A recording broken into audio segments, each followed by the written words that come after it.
Hello, my name is Paul Harasowitz-Milburn. I'm doing the final project for the Humanities Lab's honors class Wikilogic for Dr. Schleutels.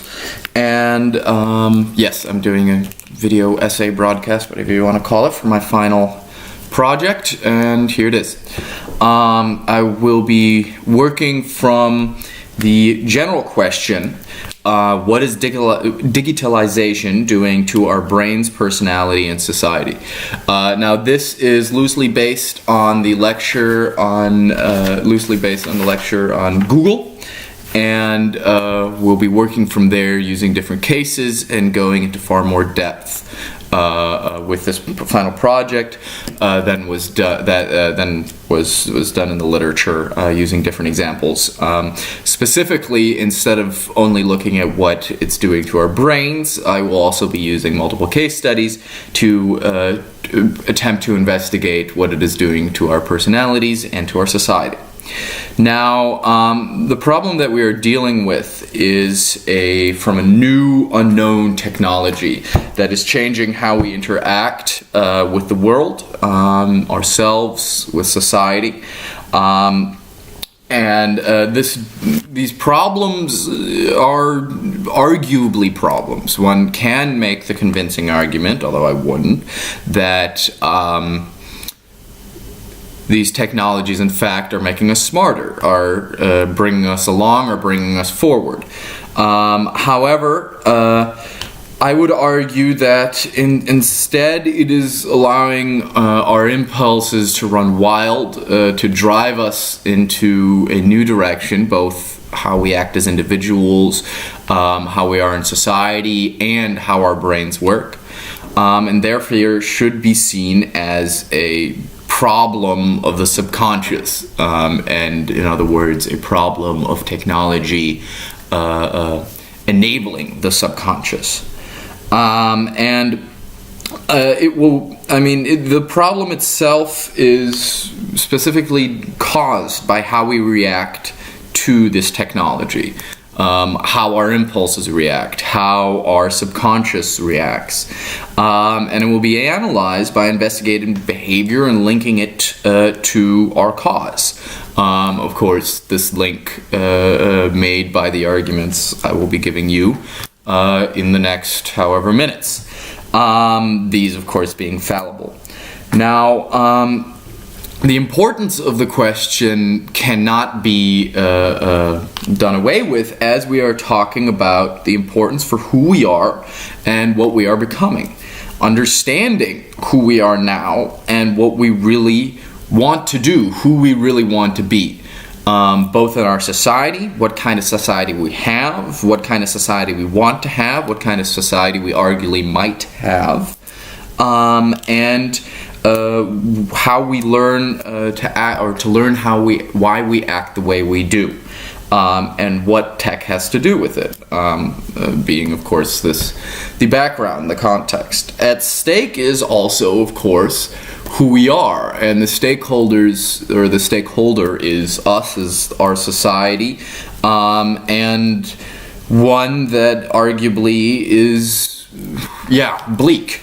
And this, therefore, is going past the triumphal language or the triumphal narrative that is put forward by people such as Johnson in his work on, namely, Everything Bad is Good for You, What Today's Popular Culture, why today's popular culture is actually making us smarter, and instead going from the basis of Nicholas Carr's work on Is Google Making Us Stupid, and The Web Shatters Focus, Rewires Brains, both coming out in 2008 and 2010 respectively, and then going further from just his focus on the brain to how this is affecting our societies and our personalities, as I had said.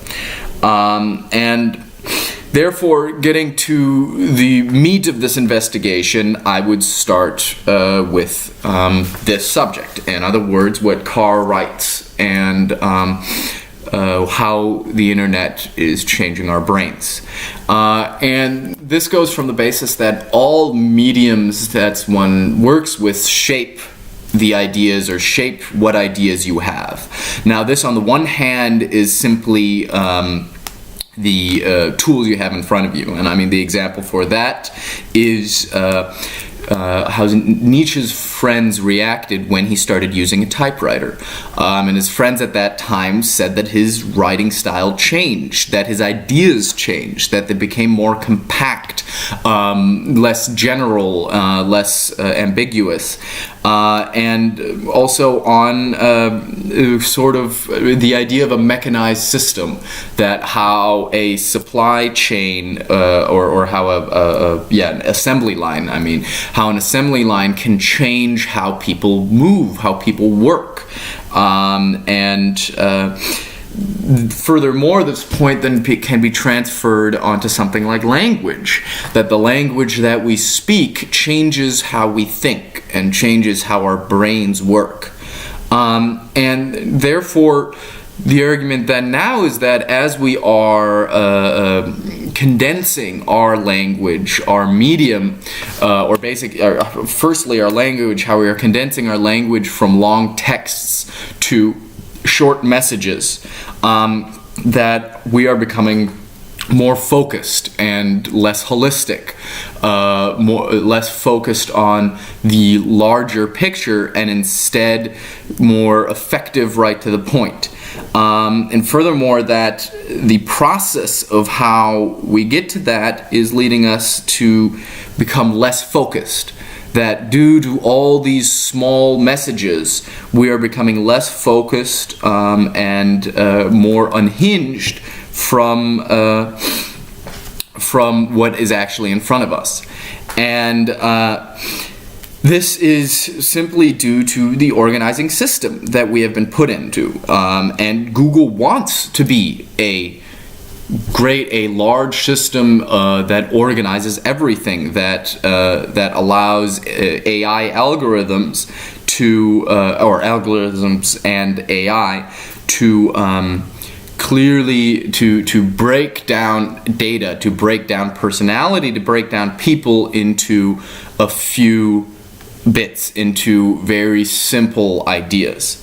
Now, this leads to our brains being in a state of digital overload, where we are unable to focus on one thing for a long time, hindering us from any sort of deep learning, and instead stretching us into these sort of pancake people that are drained of an inner repertoire of dense cultural inheritance, and instead are focused on a ever-increasing body of pop-ups and short news articles and short headlines. This is, and I mean, it goes further that we are truly dependent, not only to be able to perform in the functions and the daily functions, but also dependent on this stream of information for entertainment. And this is no more clear than in the behavior of children. However, it's research then clearly backs this up by different experiments saying that if taking a look at different groups of people who have used the internet quite often, who have not used the internet quite often, and seeing that those that surf well are very effective, very quick at processing information, while those that don't surf that often, that aren't on the internet that often, retain information for a longer period of time. Something that is backed up by psychological research by people such as Groxlin.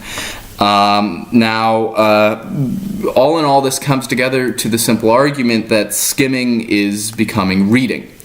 Now, this is the general argument of Carr, and I'd like to now move to the two other spheres that make this more comprehensive than just what was done in class. And for that, I'd like to focus on, so for personality, starting with personality, I'd like to focus on the Black Mirror episode USS Kelvin. Now, the episode paints or has a young man who is reclusive at his job, pushed around, made fun of, who then goes home to go into a world where he has uploaded the people that make fun of him, and here in this virtual world where he plays in a Star Trek-like game, here he is able to act the way he would like to, in a charming sort of way, both charming, kissing the ladies, everything like that, but also exerting his force, his power over them, and basically doing what he can't do in his real life. And I would make the argument, therefore, that modern technology is allowing us to set up these digital avatars, people that we want to be, a whole view of us. And moving from USS Kelvin to our contemporary sphere, the best example of this is a Facebook profile. A Facebook profile is who we want to be. It isn't who we are. Instagram takes this even further, with not just being who we want to be in, or who we present ourselves, the best side of ourselves, but constantly having an image of what life should be, what your life should be. Constantly taking the best things out of a day, putting them in the perfect light, and showing to the world and to your friends how perfect you are. Or this then means that you're able to hide in real life, as in the USS Kelvin, because I mean, you're doing the right thing. You're doing what you want to be doing online. However, at home or in real life, whatever you want to call it, you don't have to do that anymore. You don't need to hold to the societal standard, which brings us to the logical argument that these sort of avatars enable people to be below all sort of standards that they hold themselves to in their private life. That one day online they can be criticizing an actress for making a bad comment, while at home, or criticizing an actress for eating meat while at home munching into a hamburger. Now, this also goes the other way around, based on Stephen Dadowitz's work, Everybody Lies, that people make a bland avatar online, suppressing who they want to be, and that at home letting out what they have to let out. If it's in the form of pornography, if it's in the form of how they treat the people they are around them, or in general what they actually do search online. And therefore, using the example of the USS Kelvin episode, it shows that basically we enable ourselves to be somebody else, to be somebody else at home on the digital sphere, while in reality we can stay away from the real interaction, while in reality we can stay away from actually standing up for ourselves, for actually being who we really do want to be. Now, getting to society, I also would like to use a Black Mirror episode, and in this case Nosedive, which sees a society that is basically based on likes, and where everybody rates each other, and everything in your life is based on what you get from that. And this is not that horribly unrealistic, as most job interviews are kind of based on this, are kind of based on how other people see you online, on what using the case from beforehand, on what your digital avatar is. And this leads people to again present a perfect picture that distorts reality and distorts all honesty, and creates a society in which people are forced to be perfect and dependent on each other, and in which our personalities, getting back to the point beforehand, are dependent on what other people think we are. And of course that is not that strange regardless what time you're in, but here we have a global gigantic machine that streamlines this process. And in the episode we have a machine, or a whatever you want to call it, a apparatus that allows such judgment to decide everything in your life, which leads the main character to give up to go to crazy measures and give up all reality and all self-respect just to be able to make it, in the case of the episode, to the wedding, just to be able to get those likes, because that's everything she needs. It's what she's completely fixated on. And she's driven to break under the pressure of always being perfect, driven to fall apart by the last scene in a cathartic outpouring of swear words. And this pretty much paints a picture of a massive middle school, a massive high school, where our society is based on what other people thinks of what you present, of who you present yourself to be. And getting to the argument from beforehand, this is not who you actually are. And in reality, arguably based on Dadowitz's work, it's hiding suppressed emotion. It's hiding what you actually want to be. And summing this all together to whether or not such an answer could be answered, or at least an indication of how the question could be answered, I would make the clear argument that the way it can be answered is by saying that the society we're having, at least the argument I'm making here, is one that is shaped by technology, where our brains are being focused down to very clear ideas of what they should be, where our personalities are dependent on what a apparatus, a algorithm thinks of us, of what other people think of us, think of our avatars online, in which who we actually are is suppressed and pushed away, in which a society is based upon how good you can market yourself online, in which you are given the